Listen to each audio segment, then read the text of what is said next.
The Prime Minister was in Northwest St. Andrew on Sunday. Meanwhile, there are concerns this evening about malnutrition among students, particularly those on the Program for Advancement through Health and Education path. As Sandy Williams reports, at least one principal believes the money provided on the path is insufficient. Are students getting the necessary nutrition? It is a question some stakeholders have been asking, especially since classes resumed amid the pandemic. Opposition spokesperson on education, Dr. Angela Brown-Burke, said she is worried malnutrition may be increasing among students. What we have been noting is that there is the threat of malnutrition among our kids. There was before that even the issue of obesity and so on.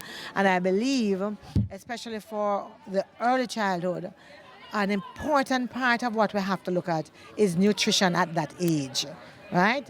Because you have to make sure that they are eating well and that they therefore in a good position to learn. Principal of the Spanish Town Primary School, Roger Curlew, added that it is an observation he has made at his school. What I'm seeing is that most of the students coming with a big bag of snacks, cheese tricks and all sort of snacks, but nothing substantial apart from the lunch that they have in the afternoons. I have actually spoken to a doctor to come in during this summer to do some testing of these children, because we deem that we have some of our students who are malnourished.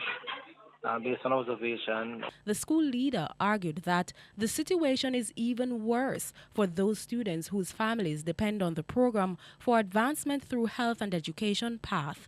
On the path, students are given $120 per day for lunch. Mr. Curlew reasoned this amount is insufficient. It is really meager, the path allocation for students, because what we have to do as Spanish Town Primary is to have somebody on the outside catering to the past children, because we have the mothers franchise at school, and no other franchise will want to pick up this meager sum to prepare lunch for the students, because it's pretty much $120, $250 per student, and so we have to engage somebody on the outside and negotiate with them for them to prepare some lunch for the past children. And the principal is worried poor diet is affecting the students' learning.